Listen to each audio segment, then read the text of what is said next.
क्या कोरोना महामारी से भी भयंकर मंजर सामने आने वाला है या उससे भी बदतर हालत होने वाली है? आखिर गौ माता के ऊपर आया यह संकट किस ओर इशारा कर रहा है? आखिर सरकारें क्यों सुध नहीं ले रही? क्यों युद्ध स्तर पर, बड़े स्तर पर अभियान नहीं चला रही? इस बीमारी के रोकथाम के लिए सरकारों के द्वारा अहम कदम क्यों नहीं उठाए जा रहे? नमस्कार, मैं अजय पंडित एक बार फिर से आपका स्वागत करता हूं मेवाड़ी शान पर। आज हम बात करेंगे गौमाता के अंदर फैल रही इस महामारी के बारे में और आखिर हम कैसे अपनी मां को इस बीमारी से निजात दिला सकते हैं।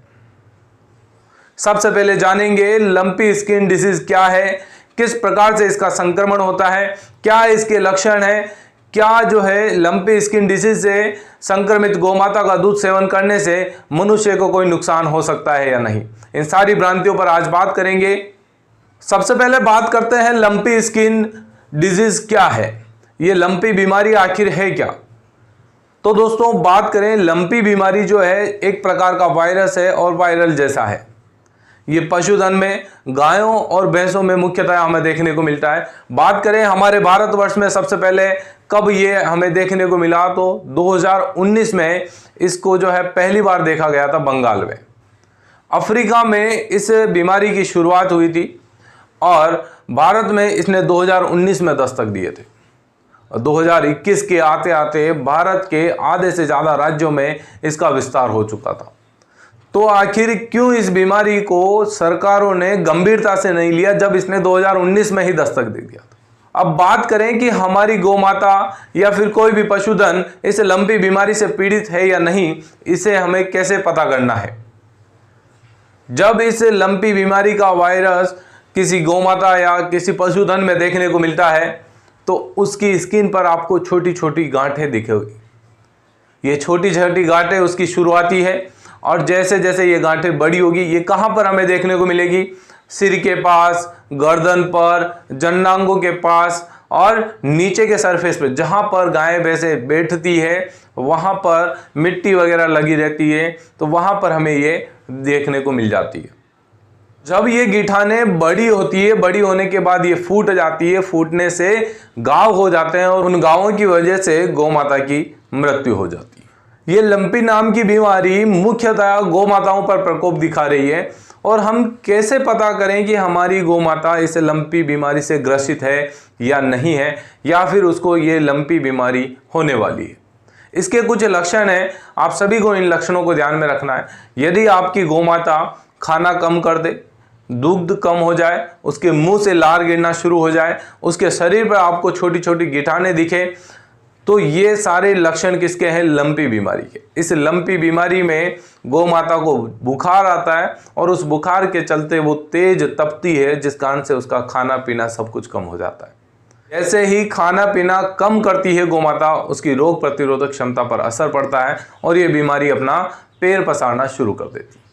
गौ माता के सिर, गर्दन, नीचे के पेट पर और जन्नांगों पर आपको एक गिठानों के रूप में इस बीमारी का स्वरूप दिखेगा। ये गिठानें धीरे धीरे बड़ी होती जाती है और बड़ी होने के बाद जब ये फूट जाती है तो एक घाव का रूप ले लेती है और उसकी वजह से ये गौ माता को मृत्यु तक पहुंचा देती है।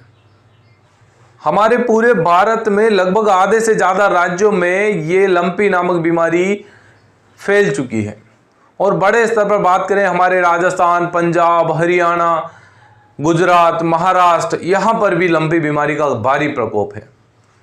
तो सरकारें क्या कर रही है? क्यों जो है सरकारें इसके लिए युद्ध स्तर पर कार्य नहीं कर रही? हमारे भारत की अर्थव्यवस्था एक ग्रामीण अर्थव्यवस्था है या यूं कह लें कृषिगत अर्थव्यवस्था है जो पूरी किसानों के ऊपर चलती है और किसानों की रोजमर्रा की जिंदगी में पशुओं का अहम रोल रहता है।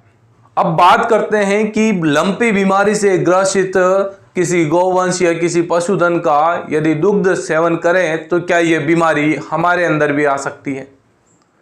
तो पशु विशेषज्ञों और वैज्ञानिकों का कहना है कि आप लंपी बीमारी से ग्रसित पशुधन का दूध सेवन कर सकते हैं, लेकिन इसमें आपको सावधानी बरतनी है। उस दूध को 100 डिग्री सेल्सियस तक गर्म कर लें ताकि उसके अंदर जितने भी जीवाणु, बैक्टीरिया हैं वो सारे मर जाए, ताकि हम सेफ जोन में चले जाएं।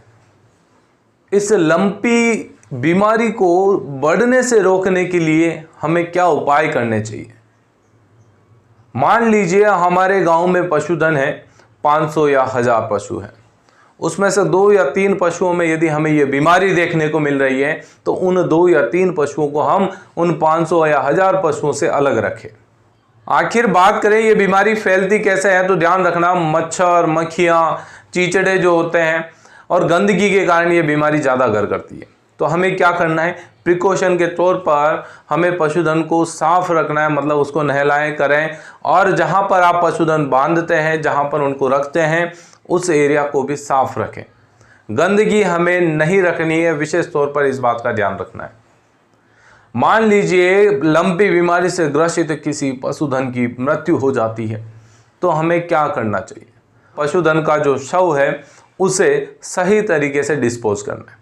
कैसे सही तरीके से डिस्पोज करना है? उसे खुले वातावरण में नहीं छोड़ना है, क्योंकि जब हम उसे खुले वातावरण में छोड़ेंगे वहाँ पर उसका शव सड़ेगा, और सड़ने के बाद वहाँ पर मक्खियाँ वगैरह बैठेगी, और उन मक्खियों को जो है वापस स्वस्थ पशुओं के ऊपर आके बैठने पर यह बीमारी और ज़्यादा गहन रूप से फैलती जाएगी। डिस्पोज करने के लिए आपको एक गड्ढा करना है, उस गड्ढे में गौ माता का शव दफना देना है, ताकि वो और किसी के संपर्क में ना आए।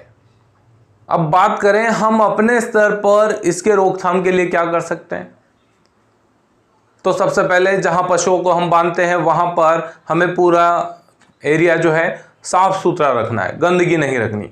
पशुओं को नहलाना धुलाना है, उसके बाद पशुओं के ऊपर फिटकरी का जो घोल होता है उसका छिड़काव करना है, ताकि वहाँ पर कोई भी जो है बैक्टीरिया जीवाणु ना रहे। इसके अलावा हम क्या कर सकते हैं, तो मच्छर और मक्खियों को दूर रखने के लिए हम हल्दी, अजवाइन और नीम के पत्तों की धूप दे सकते हैं, और उस धूप को आपको पशुओं के पास रखना है ताकि उनको इसका फ़ायदा मिले। तो इस प्रकार से हम अपने स्तर पर ये कार्य करते हुए आयुर्वेदिक तरीके से, इस प्रकार हम अपने स्तर पर कार्य करते हुए आयुर्वेदिक तरीकों का उपयोग करके इस लंपी बीमारी को बढ़ने से रोक सकते हैं।